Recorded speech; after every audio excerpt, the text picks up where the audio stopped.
하나님의 최대 관심사 중에 하나는 예배입니다. 성경은 창세기에서부터 하나님은 예배받기를 즐겨하시는 분으로 소개를 하고, 그리고 이 성경의 마지막 요한 계시록에서도 하나님은 예배자들을 모아 천상에서 천상 예배를 받으시는 것으로 성경이 전체 내용이 기록되어져 있습니다. 하나님이 얼마나 예배를 기뻐하시고 예배를 받으시기를 하나님이 즐겨하시는가를 구약 성경의 마지막 책 말라기서를 보면 잘 나타나 있습니다. 말라기서 1장 11절 말씀을 보면 만군의 여호와가 이르노라, 해 뜨는 곳에서부터 해 지는 곳까지의 이방 민족 중에서 내 이름이 크게 될 것이라. 각 처에서 내 이름을 위하여 분향하며 깨끗한 제물을 드리니, 제사를 말하죠. 예배를 말합니다. 이는 내 이름이 이방 민족 중에서 크게 될 것임이니라. 이것은 이스라엘 백성들이 예배를 소홀히 여기고 예배를 귀찮게 여기고 예배를 가볍게 대할 때 주님이 하신 말씀이에요. 내 마음이 어떤지 아느냐? 나는 해 뜨는 곳에서부터 해 지는 곳까지. 여러분, 지구촌 어느 구석에 해 뜨는 곳, 해 지는 곳이 없는 곳이 있겠습니까? 그러니까 나는 지역을 불문하고 어디에서나 나는 예배받기를 원한다, 그런 말이죠. 이방 민족 중에서 내 이름이 크게 될 것이라. 하나님은 민족을 구분하지 않고 지역을 불문하고 하나님은 하나님의 이름이 높임받는 예배받기를 하나님이 원하신다라고 말씀을 하십니다. 이것은 구약에서의 하나님의 마음뿐만이 아니고 신약에 와서도 이 하나님의 마음은 여전히 동일합니다. 우리가 오늘 읽었던 본문 23절 하반절에 보면 아버지께서는 자기에게 이렇게 예배하는 자들을 찾으시느니라. 아버지는 하나님이죠. 하나님은 여전히 신약의 시대에서도 하나님을 예배하는 예배자들을 찾으신다. 그 말은 하나님은 동일하게 예배받기를 원하신다라는 말씀이 아니겠습니까? 그렇다고 하면 하나님의 자녀된 우리의 당연한 관심사는 예배여야 됩니다. 하나님의 자녀라면, 하나님의 백성이라면, 하나님에 의해서 구원받은 사람이라면 우리의 최고의 관심, 우리 삶의 최우선순위가 뭐여야 되느냐? 예배여야 한다는 거죠. 마찬가지로 하나님의 자녀들이 모인 모임인 이 교회라고 하는 공동체 또한 최고의 가치, 최고의 우선순위는 바로 예배여야 합니다. 오늘 3부 예배를 드린 여러분 모두에게 예배가 관심이 될 수 있기를 축복합니다. 우리 교회가 예배를 최고의 가치로 두고 예배를 최고의 우선순위로 두는 그런 예배 공동체가 되기를 주의 이름으로 축복합니다. 여러분, 교회는 하는 일들이 굉장히 많죠.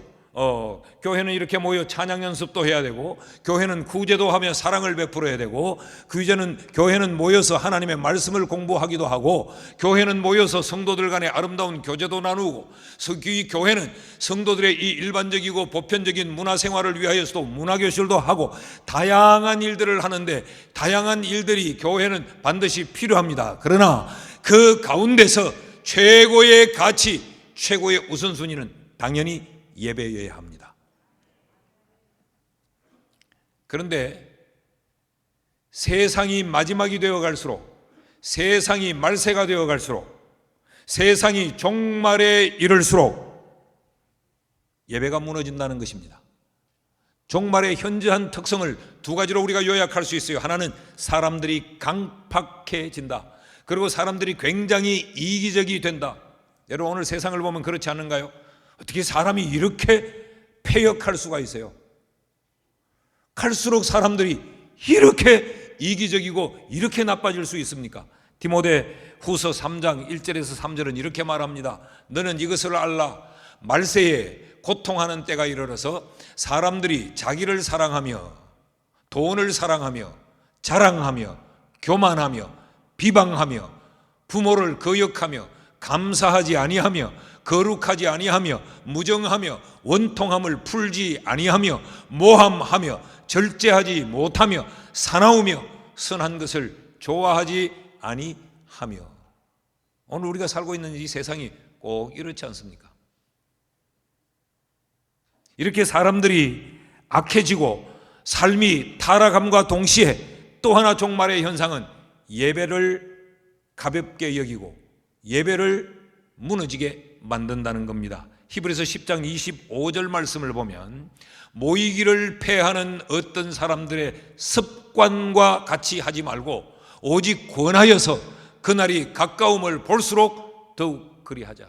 그날이 가까움을 볼수록 우리가 더 열심을 내야 될 게 뭐냐? 사람들이 그날이 가까우면 말세가 되면 모이기를 패하는 것을 습관이 되어버리고 만다. 모이기를 패한다는 말은 예배를 우습게 여기고 예배를 귀찮게 여기고 예배를 가볍게 여긴다는 말이에요. 이게 사람들의 일상의 습관이 되어버린다. 그러니 너희는 이 마지막이 가까이 올수록 그 삶을 담지 말고 오히려 예배하는 일에 더 열심을 내라 라고 성경이 가르치고 있어요.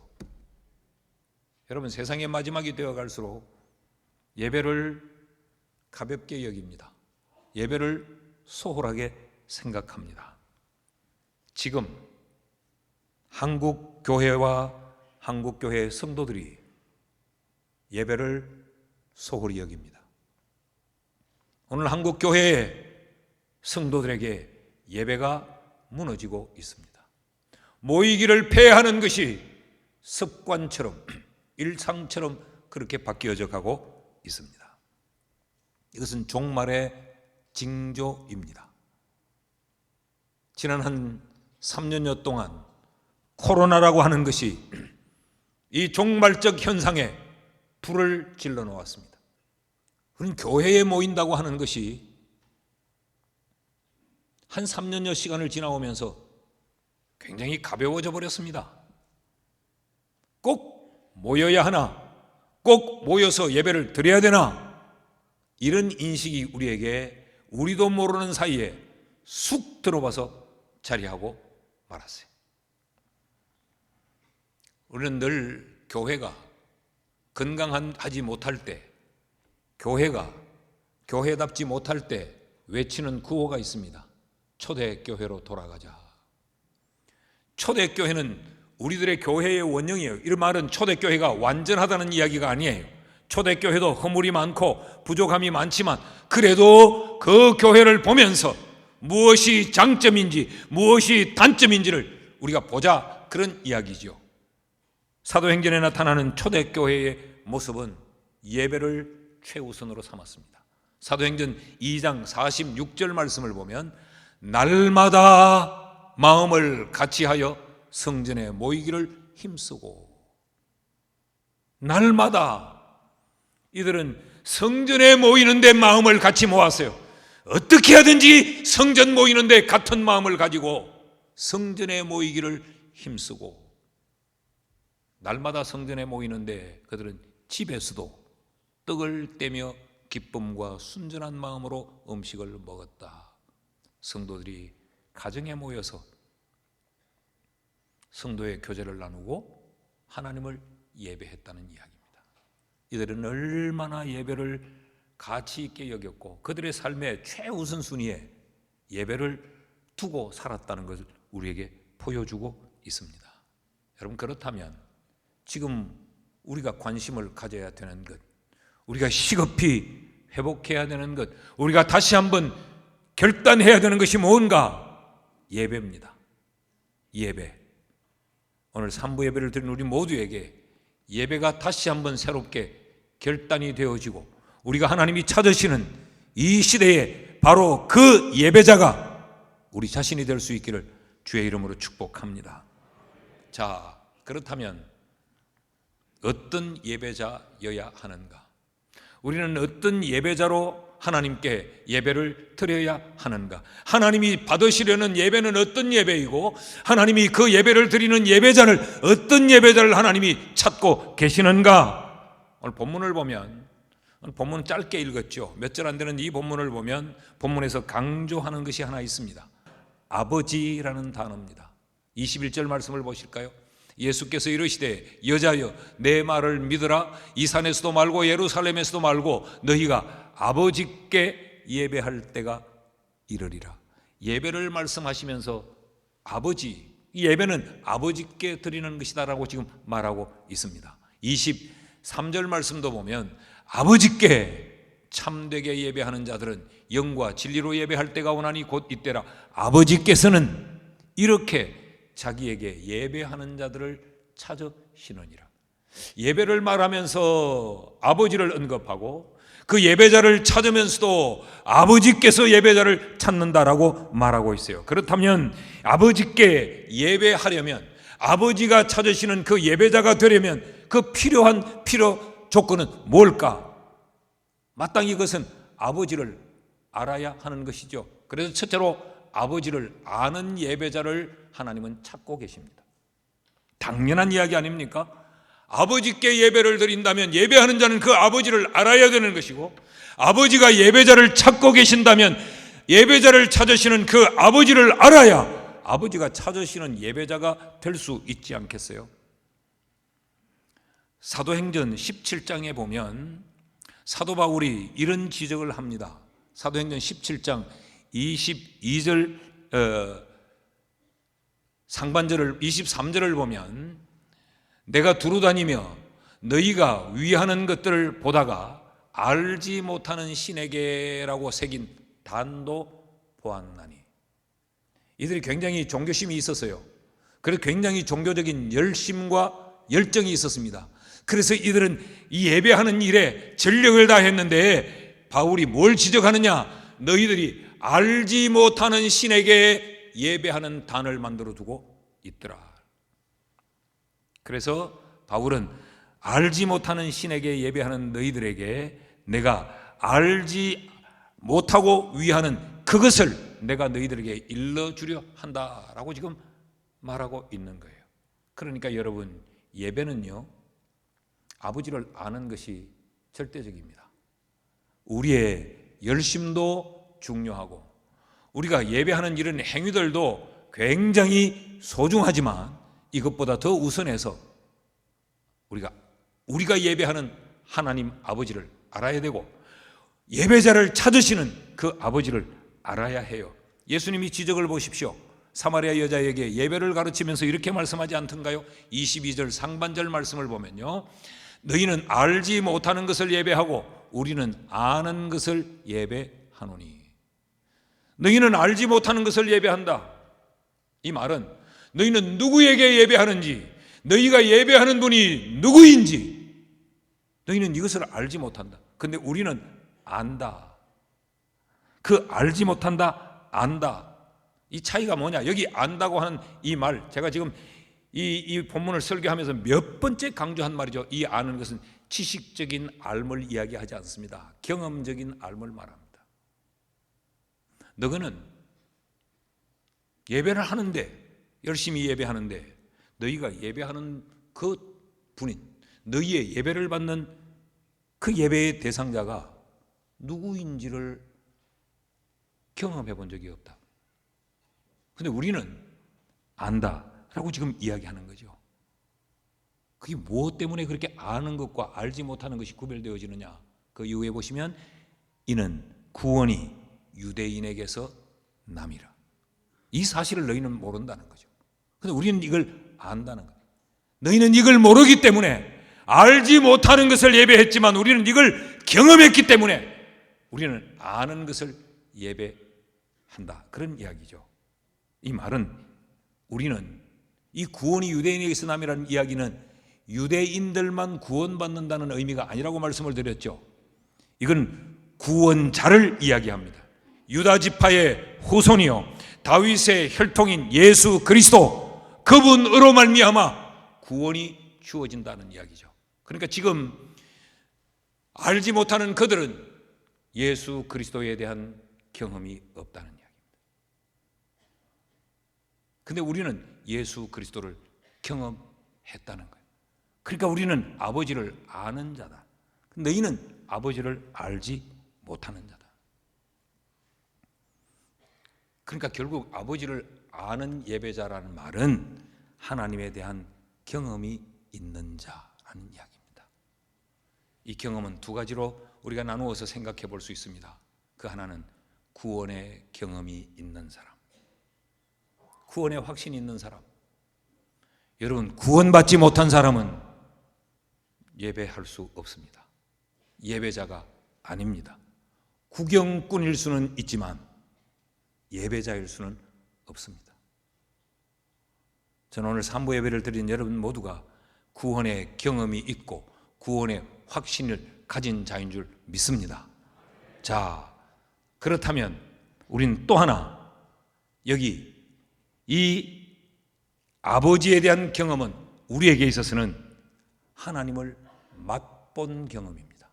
예수 그리스도를 맛본 경험. 구원받은 것으로 끝이 나버리는 것이 아니라 내 삶에서 늘 예수를 맛보는 것. 다른 말로 바꿀까요? 은혜를 체험하고 성령을 체험하고 하나님이 나를 인도하시고 하나님이 내 삶을 간섭하시고 예수를 체험하는 이 맛봄, 이런 예수에 대한 체험을 가진 자가 하나님이 찾는 예배자라는 거예요. 그러니까 이런 이야기입니다. 그냥 주일날 예배 시간에 예배 자리에 나와 있는 것, 이것도 굉장히 귀중한 것이지만 이것보다 더 중요한 것은 하나님이 찾는 예배자는 지난 한 주간의 삶에서 예수를 체험하고 예수를 경험하고 예수를 맛보며 살다 온 사람이 하나님이 찾으시는 예배자라는 거예요. 이게 이해가 되시는지 모르겠어요. 제가 1년 365일 중에 설날 구정 딱 하루만 저희 부모님을 찾아가서 고기 사드리고 용돈 드리고 1년 364일은 제 머릿속에 저희 부모라고 하는 존재의 인식이 제겐 없다고 가정해 봅시다. 제 머릿속에 부모의 존재에 대한 인식이 없으니까 부모에게 전화 한 통 드릴 일도 없고 부모를 염려하고 생각하고 걱정하는 일도 없고 깡그리 나는 부모라는 존재 없이 364일을 삽니다. 그러나 설날 하루는 고기도 한 건 끊어가고 용돈도 봉투에 넣어드립니다. 여러분, 저희 부모가 어떤 자식을 원하겠어요? 고기 끊어오지 않더라도 용돈 봉투 안 줘도 자기를 생각해주는 자식을 원하지 않겠어요? 아버지가 어떻게 계시는지, 엄마는 요즘 건강은 어떠신지, 진지는 제대로 드시고 계시는지, 감기는 들지 않는지, 내 머릿속에 부모가 있는 자식을 원하지 않겠어요? 그래서 전화 한 통이라도, 그래서 문자 하나라도, 아니 풀빵 한 봉지라도, 비싼 고기가 아니더라도 그렇게 사드리면서 평안하시죠? 괜찮으시죠? 건강은? 이런 아들을 원하지 않겠어요? 지금 하나님을 아는 예배자란 바로 이런 의미입니다. 내 삶에서 하나님을 인식하고 그 하나님을 늘 경험하면서 하나님이 내게 뭘 말씀하시고 하나님이 내 삶을 어떻게 간섭하시고 하나님이 어떻게 인도하시며 하나님이 어떤 삶의 길 모퉁이에서 나를 막아 세우셨는지 이 하나님에 대한 경험을 가진 자, 이런 의미에서 하나님을 아는 예배자를 하나님은 찾고 계십니다. 여러분, 이런 의미에서 우리가 하나님이 찾으시는 바로 그 예배자가 우리입니까? 여러분, 예수를 맛본 사람은 예배를 빼앗기지 않습니다.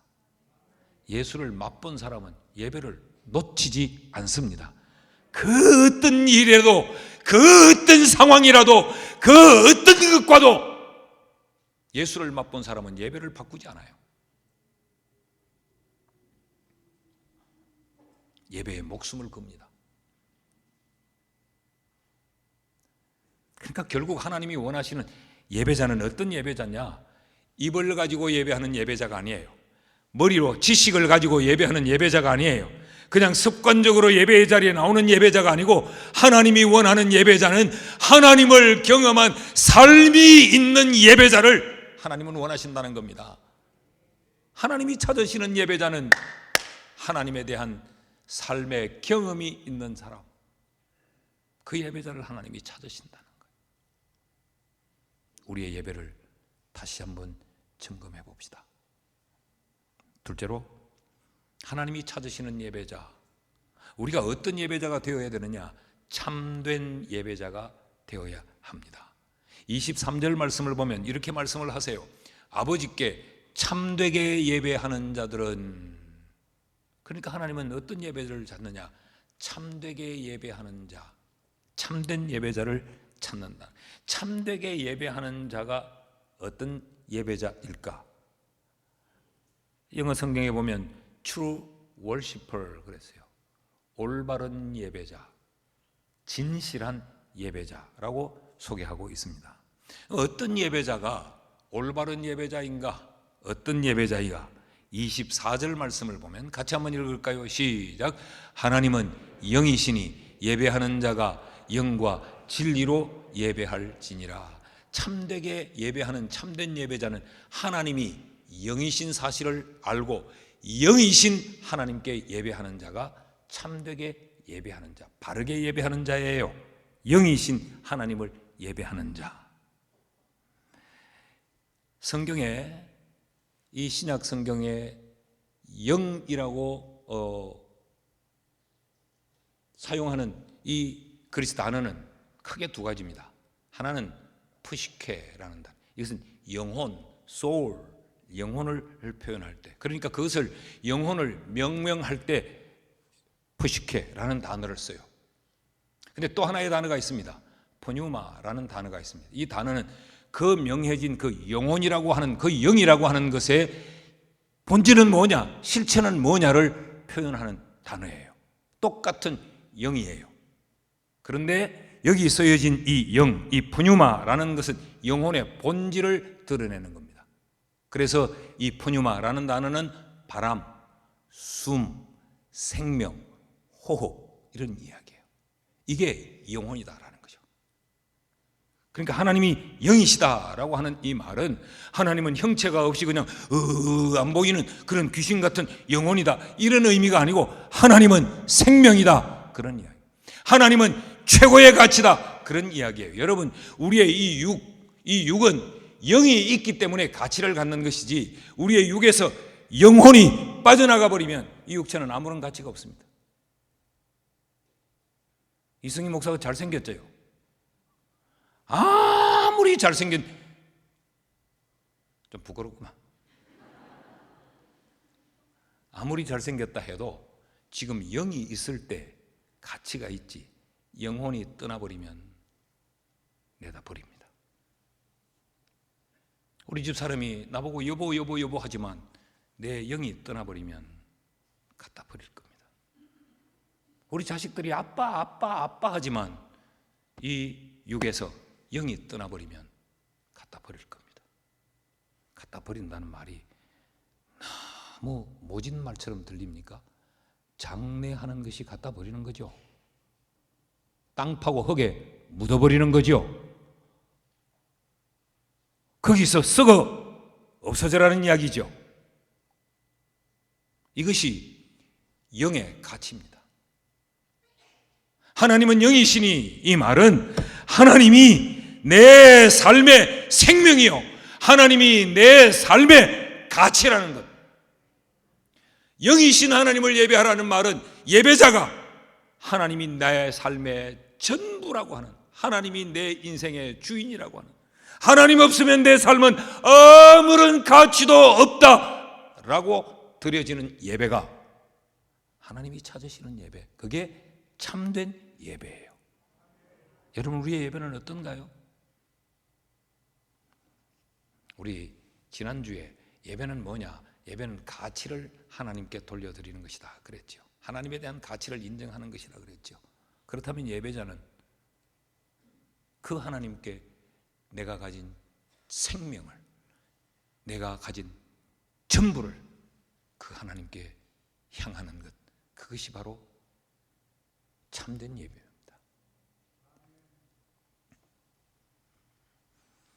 또 하나의 의미가 있어요.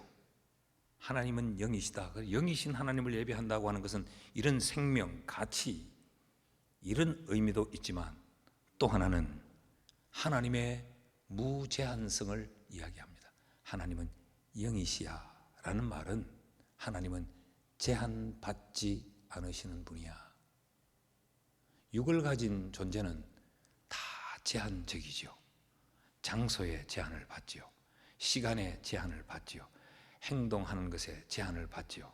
판단하는 것에 제한을 받지요. 모든 것에 제한을 받습니다. 근데 영이신 하나님은 모든 것에 제한을 받지 않습니다.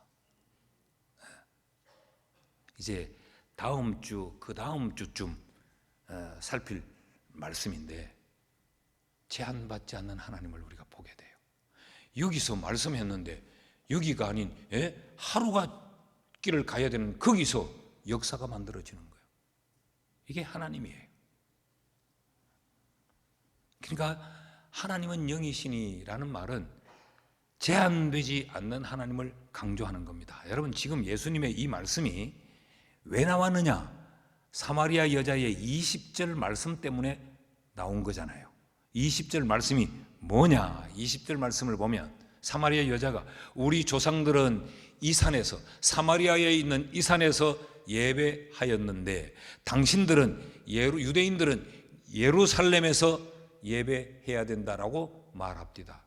어디에서 예배하는 것이 참된 예배입니까? 라고 물었어요. 그러니까 지금 이 여자의 질문은 굉장히 제한적이지요. 어느 장소에서 예배를 드리는 것이 참된 예배냐? 이 여자의 질문은 제한적 질문입니다. 예배가 제한적이고 예배를 받으시는 그 하나님이 제한적인 하나님이세요.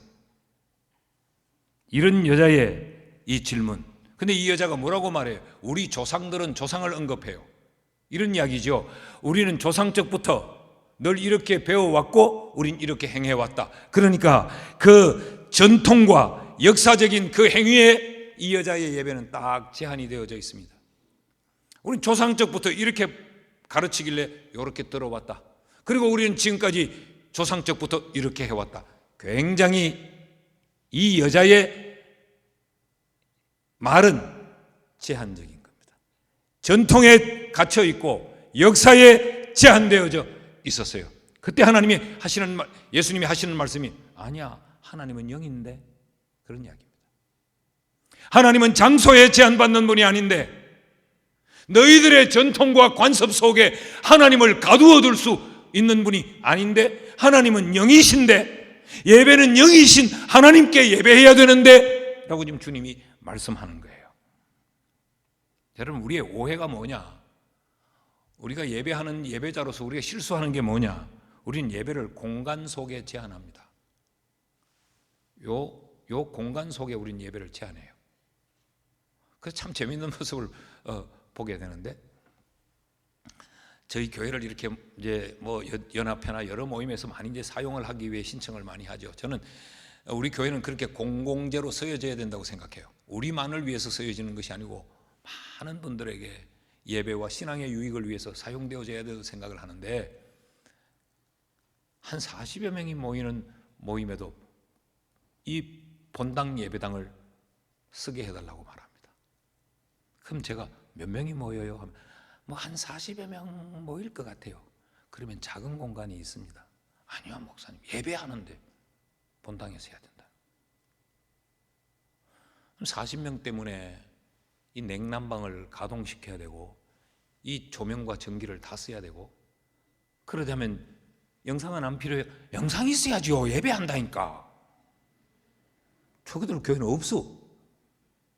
영상하는 팀이 나와야 되고 카메라를 조정하는 사람이 나와야 되고 이 방송, 이 소리, 오디오를 조정하는 사람이 나와야 되고 반주자가 나와야 되고 너무 낭비가 많다.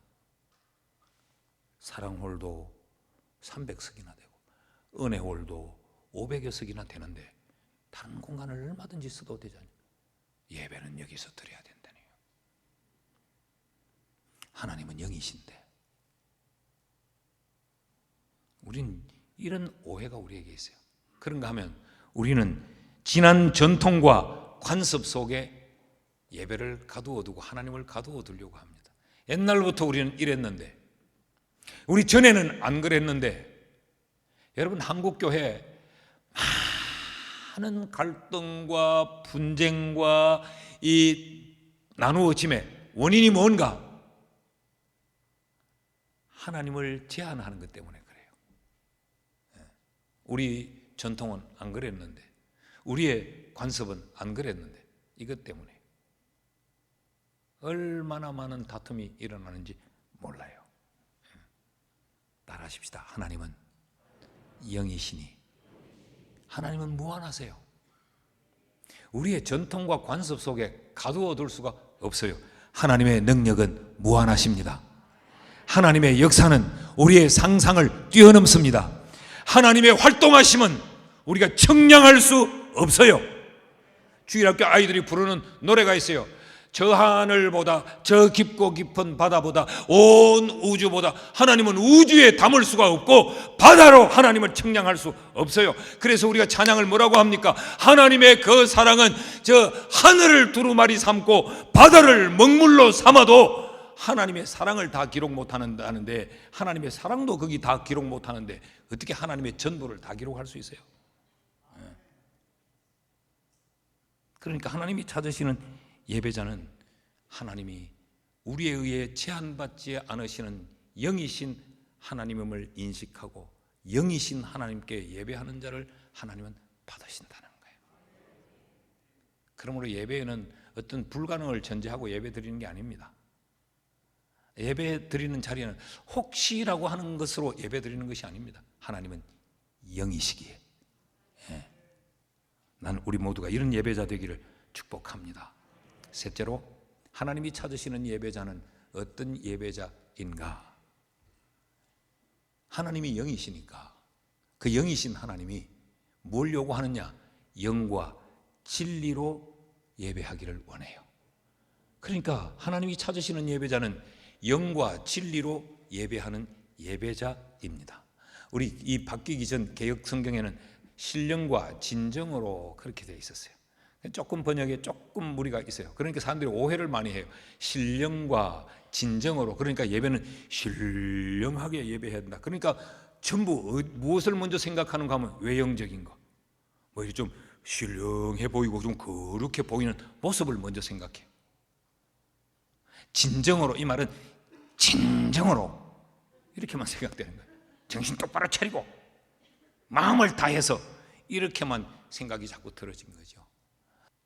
여러분, 우리가 하나님께 드리는 예배는 영으로 예배드려야 되고 진리로 예배드려야 됩니다. 24절 말씀을 같이 한번 읽읍시다. 다 같이 시작.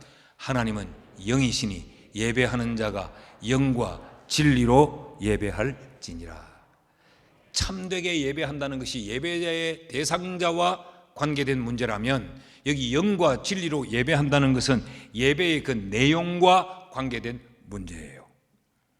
영과 진리로 예배한다. 그러니까 영으로 예배 드리는 자, 진리로 예배를 드리는 자를 하나님은 찾으신다, 그 말이죠. 그럼 영으로 예배를 드린다는 건 어떤 건가? 아니, 우리가 영이 아닌데, 우리가 육체를 가졌는데 어떻게 우리가 영이신 하나님께 영으로 예배할 수 있는가? 여기 영으로 예배한다는 말은 우리의 육의 상태를 뛰어넘는 것을 말합니다. 성령의 도움을 받아 성령의 지배를 받으며 예배하는 것, 그것이 영으로 예배하는 거예요. In spirit, 영으로 예배하는 거예요. 그러니까 영으로 예배한다는 말은 우리의 육체의 욕망을 넘어서는 예배, 영으로 예배한다고 하는 것은 우리의 육체의 감정을 넘어서는 예배. 그래야 그것이 예배다. 우리의 육신적인 그 욕망을 가지고는 우리가 예배할 수 없어요. 늘 육의 감정만 가지고 있으면 우리가 예배할 수 없어요.